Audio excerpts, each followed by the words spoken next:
بات علم کی نہیں ہے، بات عمل کی ہے۔ اور حقیقی علم وہ علم ہے جس پر عمل ہو۔ جس پر عمل نہ ہو تو وہ علم، وہ جہل اور وہ علم برابر ہے، بلکہ وہ علم جہل سے بھی بدتر ہے۔ اس لیے کہ جاہل کے پاس تو عذر ہے کہ مجھے علم نہیں تھا، لیکن عالم کے پاس کوئی عذر نہیں ہے کہ مجھے معلوم نہیں تھا، اس لیے کہ معلوم تو اس کو ہے، کر نہیں رہا ہے۔ تو عالم اگر بغیر عمل کے ہو تو وہ جاہل سے بدتر ہے، جاہل سے وہ برا ہے۔ اس لیے اصل چیز عمل ہے، اور اللہ تبارک و تعالیٰ نے بھی عمل کرنے والوں کو پسند کیا ہے، عمل کرنے والوں کی تعریف کی ہے۔ اللہ کے رسول صلی اللہ علیہ وسلم نے بھی عمل کرنے والوں کو پسند کیا ہے، اور عمل کرنے والوں کی آپ صلی اللہ علیہ وسلم نے بھی تعریف کی ہے۔ تو اصل چیز عمل ہے ہمارے پاس۔ اللہ تبارک و تعالی ہمیں عمل کی طاقت توفیق نصیب کرے۔ شد وہ دین کا تو ہم سب کو ہے۔ کون نہیں جانتا کہ نماز فرض ہے؟ کون نہیں جانتا کہ زکوٰۃ فرض ہے؟ کون نہیں جانتا کہ رمضان کی روزے فرض ہے؟ کون نہیں جانتا کہ حج فرض نہیں ہے، فرض ہے؟ کون اس کو نہیں جانتا؟ ہاں، جس کو کچھ سمجھ بوجھ آتا ہے اور بلوغ کو پہنچتا ہے تو اول بات جو اس کے کانوں میں پڑتی ہے، بلکہ بلوغ سے پہلے اس کے کانوں میں یہ بات پڑی ہوئی ہوتی ہے کہ اسلام کا بنیاد 5 چیزوں پر ہے۔ حدیث جبرائیل جو مشکات شریف میں پہلی حدیث ہے، آپ اس کو پہلی حدیث بھی کہہ سکتے ہیں، دوسری بھی کہہ سکتے ہیں۔ دوسری اس وجہ سے ہے کہ خطبہ میں انہوں نے جو ہے کتاب الایمان کے شروع کرنے سے پہلے ایک حدیث نیتوں کے حوالے سے ذکر کیا، انما الاعمال بالنیات، اعمال کا اعتبار نیت سے ہے۔ وَإِنَّمَا لِامْرِئٍ مَّا نَوَىٰ، آدمی کے لیے وہ کچھ ہے جس کا اس نے نیت کیا ہے۔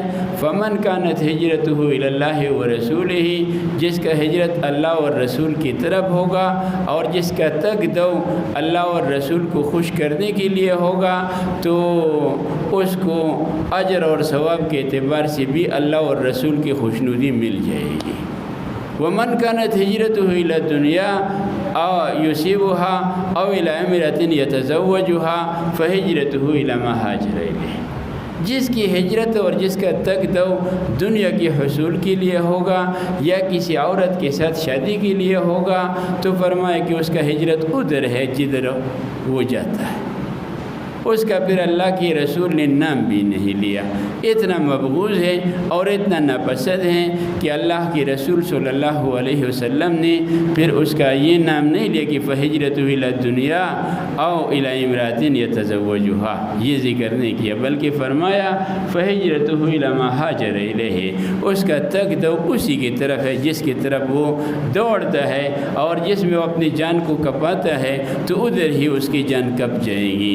اس کو اللہ کی خوشنودی، اللہ کی رضامندی، اللہ کے رسول کی رضامندی اس کو نہیں ملے گی۔ اور اس کے بعد پھر حدیث جبرائیل کو روایت کیا، ایک صاحب جو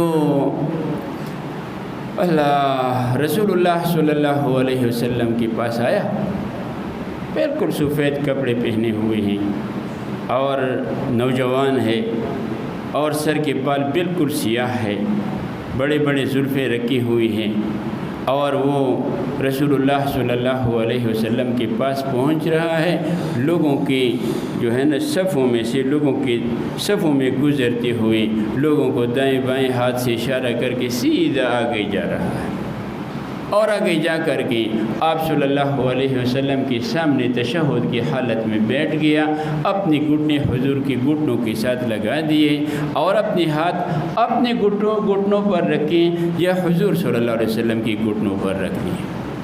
اور حضور صلی اللہ علیہ وسلم سے یوں خطاب کرتا ہے کہ یا محمد اخبرنی عن الاسلام، محمد مجھے اسلام کا بتا دیجئے، اسلام کیا ہوتا ہے؟ تو آپ صلی اللہ علیہ وسلم ان کو جواب میں یہ فرماتا ہے کہ شہادت لا الہ الا اللہ وان محمد رسول اللہ واقام الصلاۃ وایتاء الزکاۃ وصوم رمضان وحج البیت ان استطعت الیہ سبیلا، یہ چیزیں ہیں۔ فرمایا کہ ایک تو گواہی ہے اس بات کی کہ اللہ کے سوا کوئی معبود نہیں، اور اس بات کی کہ محمد صلی اللہ علیہ وسلم اللہ کے رسول ہے، اور نماز قائم کرنا ہے، اور زکوٰۃ دینا ہے، اور رمضان کے روزے رکھنے ہیں، اور بیت اللہ کی طرف پہنچنے کی اگر طاقت اور استطاعت ہے تو بیت اللہ کا حج بھی کرنا ہے۔ تو یہ چیز ہم سب کو معلوم ہوتی ہے، لیکن اس پر عمل کتنے لوگ کرتے ہیں؟ بس ادھر عمل میں آ کر کے پھر ہم صفر ہو جاتی ہے۔ یہ ہمارا ملک خدا داد ہے جو اسلام کے نام پر لیا گیا، جس میں یہ ہم چیخ رہے تھے اور یہ ہم آوازیں کر رہے تھے، ہمارے بڑے، ہم تو موجود ہی نہیں تھے، ہمارے بڑے یہی آوازیں لگا رہے تھے، پاکستان کا مطلب کیا؟ لا الہ الا اللہ۔ ہاں، پاکستان جو الگ ایک حصہ، ایک مملکت بنے گا، جو اللہ نے دے بھی دیا، بن گیا، اس کا مقصد کیا ہے؟ اس کا مقصد کلمہ لا الہ الا اللہ ہے۔ یہ کلمہ لا الہ الا اللہ کا اس میں نفاذ ہوگا، اس میں جو ہے بات ہوگی، اور جو ہے وہ دین پر لوگ عمل کریں گے۔ لیکن پھر ہم نے کتنا کیا؟ ایک محتاط سروے جو لوگوں نے کیا ہے وہ یہ ہے کہ جو سب سے زیادہ لوگ نمازیں پڑھتے ہیں وہ کراچی کے لوگ پڑھتے ہیں، تو فرمایا کہ وہاں بھی 20-25% لوگ نمازی ہوتے ہیں۔ اور ویسے سرحد میں اور بلوچستان میں، KPK میں اور بلوچستان میں بعض علاقے ایسے ہیں کہ وہاں تقریباً 100% نہ ہو تو 98% لوگ نمازی ہوتے ہیں۔ ہم خود کوئی تقریباً 2-3 سال پہلے دیر گئے ہوئے تھے، دیر بالا ہم چلے گئے، اور جہاں پر وہ پرانے نواب کی کوٹھی تھی وہاں پر ہم چلے گئے۔ عصر کی نماز ہو چکی تھی، لوگ مسجد سے نکل رہے تھے، میں نے ساتھیوں سے کہا کہ بھئی آج جمعہ ہے۔ اتنے کثرت سے لوگ نکل رہے تھے، اور جتنے نکل رہے تھے اتنے داخل بھی ہو رہے تھے۔ تو ایسی جگہوں کے متعلق کہا جاتا ہے کہ وہاں اگر 100% نہیں ہے تو 98% ہے، اگر یہ بھی نہیں ہے تو کم از کم 90% لوگ وہاں پر نمازی ہیں۔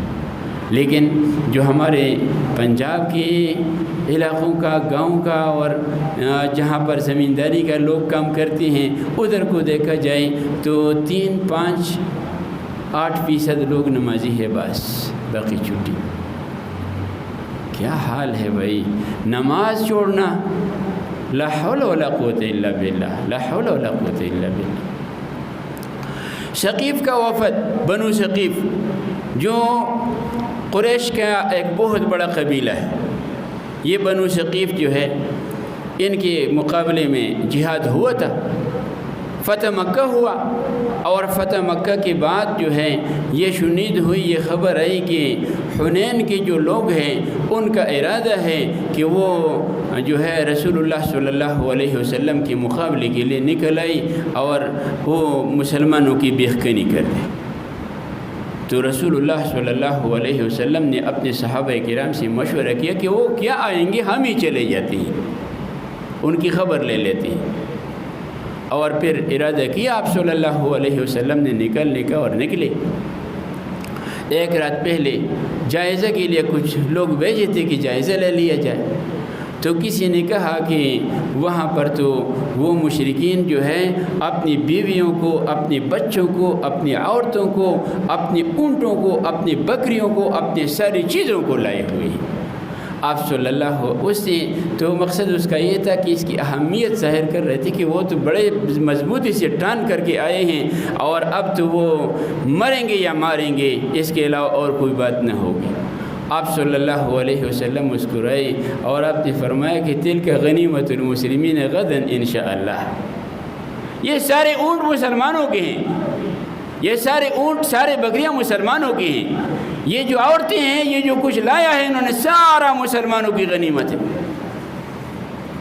اور پھر مقابلہ ہوا، اور مقابلے میں کچھ جو ہے چونکہ مکہ مکرمہ کی جو جدید مسلمان تھے، نو مسلم تھے، وہ بھی نکلے ہوئے تھے، وہ تھوڑے سے ڈگمگا گئے، اور وہ لوگ بڑے تیر انداز بھی تھے، تو اس لیے مسلمانوں کو تھوڑا سا شکست کا سامنا کرنا پڑا۔ لیکن اللہ تبارک و تعالیٰ نے یکا یک فرشتوں کے جھنڈ بھیج دیے، اور رسول اللہ صلی اللہ علیہ وسلم اپنی خچردی سے اترے اور اس کی کمر پر ہاتھ رکھے ہوئے کڑے جا رہے تھے، اور یہ فرما رہے تھے کہ انا نبی لا کذب انا ابن عبد المطلب، میں نبی ہوں، میں جھوٹ نہیں بول رہا، اور میں عبد المطلب کا بیٹا ہوں۔ عبد المطلب آپ کا دادا ہے، وہ سردار ہے، تو میں اس سردار کا بیٹا ہوں، میں بھاگنے والا نہیں ہوں۔ اور پھر آپ نے اپنے چچا عباس کو کہا کہ عباس، وہ چونکہ بہت زور سے بولتے تھے، کہا اعلان کرو، انصار کو بلاؤ، مہاجرین کو بلاؤ، اور بلایا تو یکا یک سارے دوڑ کے آئے، پھر حملہ ہوا، اور جب کفار کی خبر لینی شروع کی گئی اور وہ کٹتے رہے، تو آپ صلی اللہ علیہ وسلم نے فرمایا کہ الآن حر الوتیس، اب لڑائی گرم ہو گئی، اور پھر وہ کفار بھاگنے پر مجبور ہو گئے، اور وہ غنیمت ساری مسلمانوں کے ہاتھ آ گئی، آپ نے کی جگہ جمع کر دی۔ پھر وہ کچھ لوگ طائف بھاگے ہوئے تھے، تو وہاں ان کے ساتھ لڑائی کے لیے چلے گئے، وہاں بھی ان کی خبر لی۔ بہرحال پھر پورا مہینہ تقریباً گزرنے کے بعد آپ صلی اللہ علیہ وسلم نے واپسی کا ارادہ فرمایا، اور وہ ثقیف کے لوگ پھر مسلمان ہونے کے لیے آ گئے آپ صلی اللہ علیہ وسلم کے پاس، لیکن انہوں نے کہا کہ جی ہم مسلمان ہوتے ہیں لیکن ہمارے کچھ شرائط ہیں۔ آپ صلی اللہ علیہ وسلم نے فرمایا بتاؤ کیا شرائط ہے تمہاری؟ تو انہوں نے کہا جی ہمارا ایک شرط تو یہ ہے کہ ہم جہاد میں نہیں جائیں گے۔ آپ نے فرمایا دوسرا؟ کہا دوسرا یہ ہے کہ ہم زکوٰۃ سرکاری لوگوں کو نہیں دیں گے۔ آپ نے فرمایا تیسرا؟ کہا جی ہم نماز نہیں پڑھیں گے۔ آپ صلی اللہ علیہ وسلم نے فرمایا کہ لکم اللہ تحشروا والا تعشروا ولا خیر فی دین لیس فیہ رکوع، تمہیں ہم اس چیز کی اجازت دے دیتے ہیں کہ تم جہاد میں مت جاؤ، تمہیں ہم اس چیز کی اجازت دے دیتے ہیں کہ تم زکوٰۃ نہیں دیتے ہو سرکاری لوگوں کو، حکومت کے لوگوں کو، مسلمانوں کے عمال کو، تو ٹھیک ہے مت تو خود دے دیا کرو، لیکن لا خیر فی دین لیس فیہ رکوع، ایسا دین جس میں اللہ کے سامنے جھکنا نہ ہو اس میں کوئی خیر نہیں ہے۔ تو انہوں نے بھی پھر کہہ دیا کہ جی رسول اللہ صلی اللہ علیہ وسلم نے ہمارے 3 شرائط میں سے 2 منظور کر لیے، ایک رہ گیا، تو اس کو انا کا مسئلہ نہیں بنانا چاہیے اور پھر ایمان لانا چاہیے، اور ایمان لایا، مسلمان ہو گئے، اور مسلمان ہو کر کے پھر جب رخصت ہونے لگے تو آپ صلی اللہ علیہ وسلم نے فرمایا کہ سیحشرون و سیعشرون، ایسی چیز میں ان کو پنسا دیا گیا کہ اب انشاءاللہ جہاد میں بھی جائیں گے اور زکوٰۃ بھی دیں گے، جب نماز پڑھیں گے تو سارے کام کریں گے۔ نماز عمل ایسا ہے کہ وہ آدمی کو سارے کام یاد دلاتا ہے، لیکن ہم وہ بنیادی چیز اس سے ہم پیچھے ہیں، اور اس انسان کو اللہ تبارک و تعالیٰ نے کس ناز و نعم کے ساتھ اللہ نے اس کو پالا ہے اور اس کو پال رہا ہے، سب پر ترجیح دے کر، سب کو اس کی خدمت میں لگا کر، سب کو جو ہے اس کے پاؤں میں جھکایا ہے، اور اس ایک کو اللہ تبارک و تعالیٰ نے اپنے جو ہے دست رحمت کی نیچے لیا ہوا ہے کہ بس میرا بندہ ہے تو یہی ہے، میں تو اسی کو چاہتا ہوں، میں تو اسی کے ساتھ پیار کرتا ہوں، اور وہ جس سے پیار ہو رہا ہے وہ اس رب کے ساتھ اللہ نہ کرے یہ بات منہ پر لانے کی قابل نہیں ہے، لیکن ہم اپنے اعمال سے ایسا ظاہر کر رہے ہیں کہ ہمارا گویا کہ اس کے ساتھ وہ معاملہ نہیں ہے۔ اگر ہم اعمال پر آ جائیں تو پھر معاملہ اچھا ہو جائے گا۔ لئن شکرتم لازیدنکم، اگر تم نے میرے انعامات کی قدردانی کی تو میں تمہارے انعامات کو مزید بڑھا دوں گا۔ وَلَئِن كَفَرْتُمْ فَإِنَّ عَذَابِي لَشَدِيدٌ، اگر تم نے ناشکری کی تو میرا عذاب پھر بڑا سخت ہے۔ یہ جن چیزوں میں ہم پھنس جاتے ہیں، یہ مہنگائی کو دیکھو، یہ حالت کو دیکھو، یہ کیا ہو رہا ہے، یہ سارے ہمارے اعمال کا نتیجہ ہے۔ ہم حکام پر ڈالیں، ہم جو ہے وہ اسٹیبلشمنٹ پر ڈالیں، ہم جس چیز پر ڈالیں، لیکن یہ حکام کس نے لائے ہیں؟ ہاں، یہ حکام بھی اللہ کی طرف سے ہمارے اوپر مسلط ہے ہمیں ٹھیک کرنے کے لیے۔ جب آدمی کا بچہ نافرمان ہوتا ہے نا تو پھر آدمی چوڑے چمار کو کہتے کہ اس کو 2 جوتی مارو، یہ کیوں ٹھیک نہیں ہو رہا؟ میں نے اس کا کتنا خدمت کیا ہے اور آج میرے سامنے منہ بناتا ہے۔ اس کو 2 جوتی مار کر اس کی مزاج کو اس کے سر کا کیڑا نکالو، پھر وہ یہ کہتا ہے۔ تو ہمارے ساتھ بھی وہی ہو رہا ہے۔ ہاں، اللہ نے فرمایا من ای شیء خلقہ، اس انسان کو اللہ نے کس چیز سے پیدا کیا، یہ ذرا سوچو، یہ سوچنے کی بات ہے کس چیز سے اس کو پیدا کیا گیا۔ اور پھر فرمایا من نطفہ، خود جواب دیا، نطفہ سے پیدا کیا۔ نطفہ ایک ذلیل پانی، ایک حقیر پانی، ایک ایسا پانی کہ اس کا 1-2 قطرے بھی نکل گئے آدمی سے تو اس پر پوری جسم کا دھونا واجب ہو رہا ہے، اتنی گندی چیز سے پیدا کی۔ اور پھر خلقہ فقدرہ، پیدا کیا، صورت دی، صورت کو اندازہ کیا، ہاتھ کتنا ہونا چاہیے، پاؤں کتنا ہونا چاہیے، گھٹنا کیسے ہونا چاہیے، ناک کا انداز کیسا ہونا چاہیے، آنکھیں کیسی ہونی چاہیے، سر پر بال کیسے ہونے چاہیے، کس انداز سے ہونا چاہیے، ساری چیزوں کو اللہ نے انداز کر کے پھر اس کو وجود دیا۔ اور پھر اللہ تبارک و تعالیٰ نے اس تنگ راستے سے اس کو پیدا کیا، اور اس کو پیدا کر کے پھر اس کو کیا کھلا رہا ہے، کیا پلا رہا ہے، کیا خدمت اس کی ہو رہی ہے۔ پھر جب اس کا وقت پورا ہوتا ہے تو اس کو موت دے کر اللہ تبارک و تعالیٰ اس کو زمین میں پہنچا دیتا ہے۔ وہ زمین اس کے لیے صندوق ہے، اور یہ ایسا ختم نہیں ہوتا، مرتا ایسا نہیں ہے کہ ختم ہو گیا، صندوق ہے، قبر عمل کا صندوق ہے۔ آپ کے اعمال اگر پہلے اچھے اعمال گئے ہیں تو اعمال وہیں پر آپ کو مل جائیں گے، اور آپ کے اعمال اگر برے گئے ہوئے ہیں تو آپ کو وہیں پر مل جائیں گے۔ لقد خلقنا الانسان فی کبد، ہم نے انسان کو مشقت میں پیدا کیا، اللہ فرماتے ہیں۔ وہ مشقت پھر آپ کے اختیار میں ہے، آپ دنیا میں مشقت اٹھاتے ہیں، آپ آخرت کے لیے اپنا مشقت رکھتے ہیں، یہ آپ کی مرضی ہے۔ آپ اگر دنیا میں مشقت اٹھاتے ہیں اور 5 نمازیں پڑھتے ہیں، یہ 5 نمازیں آپ کی 5 زنجیریں ہیں، اور ان 5 زنجیروں میں اللہ نے آپ کو باندھ کر آپ کو جنت کی طرف گھسیٹ رہا ہے کہ آپ جنت میں پہنچو۔ اور اگر آپ ان 5 زنجیروں سے اپنے آپ کو چھڑاتے ہیں اور آپ یہ نمازیں نہیں پڑھتے تو پھر یہ زنجیریں آپ کو موت کے وقت لگ جائیں گی اور آپ کو دوسری طرف گھسیٹے گی، پھر آپ کو جہنم کی طرف گھسیٹے گا۔ اللہ معاف کرے کہ کیا ہمارا بنے گا، ہم کیا کر رہے ہیں، کدھر جا رہے ہیں ہم۔ اللہ ہمیں سمجھ عطا فرمائے، اللہ ہمیں سمجھ عطا فرمائے کہ ہماری کیا حالت ہو رہی ہے۔ ہماری زندگیاں گزر گئی، ہم بوڑھے ہو گئے لیکن ہمیں نماز نہیں آئی، ہم بوڑھے ہو گئے ہمیں کلمہ نہیں آیا، ہم بوڑھے ہو گئے ہمیں ایمانیات معلوم نہیں ہوئی۔ بھائی اس رب کو کیا جواب دیں گے جو رب ہمیں کہے گا کہ میں نے سورج آپ کی خدمت میں لگایا، میں نے چاند آپ کی خدمت میں لگایا، میں نے ستارے آپ کی خدمت میں لگائے، میں نے سارے جانور آپ کی خدمت میں لگائے، آپ نے میرے لیے کیا کیا؟ تو پھر ہم کیا جواب دیں گے؟ ہے کوئی جو کہے کہ میں یہ جواب دے دوں گا؟ ہمارے پاس جواب ہے ہی نہیں۔ بھائی جواب تو بڑا مشکل ہے، جواب تو اس رب کے سامنے کوئی بھی نہیں دے سکتا، لیکن بہرحال اعمال سیدھی ہوں گے تو پروردگار عالم ہے، وہ رحیم ہے، وہ جیسے دنیا میں رحیم ہے آخرت میں بھی رحیم ہے۔ وہ وہیں پر بھی رحم کرے گا.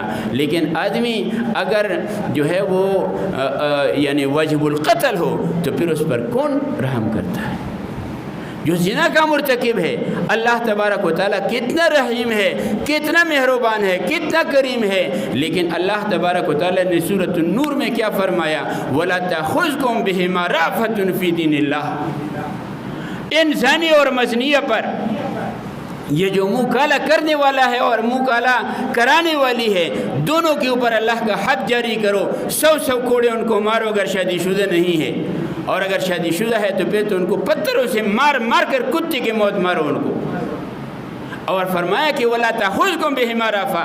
اللہ کی دین میں تمہیں ان پر ترس نہیں آنا چاہیے. جو اللہ ہمیں کہتے کہ تمہیں ترس نہیں آنا چاہیے تو خود ترس کر لے گا، پھر وہ خود بھی پھر ترس نہیں کرے گا.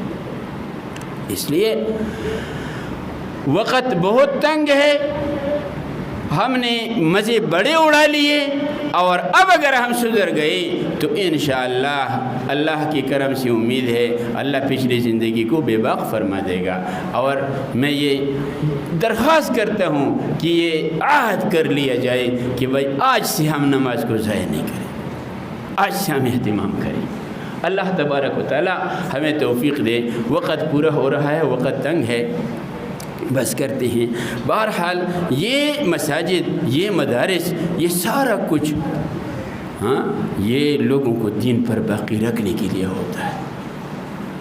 دیکھو 8-10 سال پہلے یہاں کا کیا حالت تھا اور اب یہاں کا کیا حالت ہے. یہ سارا کچھ اللہ کرتا ہے، لیکن یہ سارے مسلمانوں کی تعاون سے بھی ہوتا ہے. اللہ تبارک و تعالی ہمیں دین کے ہر کام میں حصہ ڈالنے کی طاقت اور توفیق دے. خواہ وہ زبان کے ذریعے ہو اس کی بھی اللہ ہمیں توفیق دے، کچھ خرچ کرنے کے ذریعے ہو وہ بھی اللہ ہمیں طاقت توفیق دے، اور جو ہے ہاتھوں کے ذریعے محنت مزدوری ہو اس حوالے سے بھی ہمیں اللہ طاقت توفیق دے. ہر اعتبار سے اللہ ہمیں توفیق دے کہ ہم اللہ کو راضی کرنے والے بن جائے، اللہ کو ہم خوش کرنے والے بن جائے. اللہ ہمارے سارے گناہوں کو معاف فرما دے، اور اللہ تبارک و تعالی ہمیں جو اعمال ہم سے چھوٹ رہے ہیں اللہ ہمیں اس سے توبہ کرنے کی توفیق نصیب فرمائیں کہ ہم ان اعمال پر پابندی کے ساتھ جو ہے وہ کاربند ہو جائے اور گناہوں کو چھوڑنے والے بن جائے، اور ہم اپنے کپڑوں کو اور اپنے جسم کو پاک صاف کر کے پورے کے پورے اللہ کے بن جائے. اللہ اس کی ہمیں طاقت توفیق دے. بقیہ انشاءاللہ پھر اگلے جمعے میں کر لیں گے. وآخر دعوانا الحمدللہ رب العالمین.